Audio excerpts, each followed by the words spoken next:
Assalamu alaikum warahmatullah. Dan Allah in dai bidiyon da nake yana burge ka, yana ilmantar da kai, kana ƙaruwa da bidiyo na to ka dinga sharing kana liking don in samu ƙwarin gwiwa na ci gaba da yi. Wannan FRP ne ga shi nan. Wannan wayar tana a kulle ga ta nan na kashe ta. Wannan ita ce Redmi A3X. Ga shi nan na buɗe bayanta saboda wayan test point.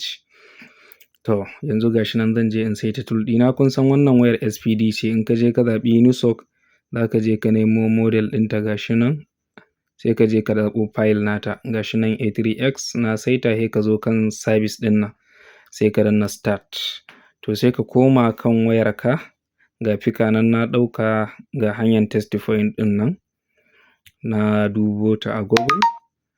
Sai ka je ka danne test point ɗin da fika kaman haka. Sai ka saka USB. Ga shi nan ta yi connecting ta kuma yanke. To bari in cire in sake gwadawa. Ga shi nan na ƙara danna start button. Za ka je ka ƙara danne hanyoyin test point ɗin da fika. Ga shi nan kaman yanda na yi kenan. Na ƙara sawa. Ya yi connecting. To ya sake yankewa. Okay, to bari mu gani. Ka cire ka sa USB ɗin wayan ka barshi. Zai fi ma na haɗa hanya ɗaya da jikin kwanon wayan, bari mu gani. Yauwa ga hanyar da na haɗa nan da jikin kwanon wayan. Wannan ɗan ɗigon da jikin kwanon wayan ya ɗauka. To za mu jira ta. Ga shi nan ta ci gaba in sha Allah.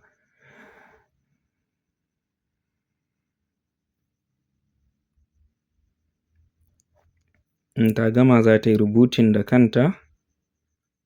Za ta kunna kanta. Yauwa ga shi nan ta yi in sha Allah. Wannan FRP ɗin an gama da shi in sha Allahu. Wannan ta fita lafiya lau. Bari mu skipping ɗinta mu je mu buɗe mu gani. Yanzu za ku ga FRP ɗin, kwaɗan FRP ɗin na can sama. Ga shi can yanzu babu. To za a yi skipping ɗinta a buɗe ta. So da Allah in dai bidiyon da nake yana burge ka, kana ƙaruwa da shi, kana ilmantuwa, to da Allah sharing, liking, in akwai tambaya ka yi ta a comment.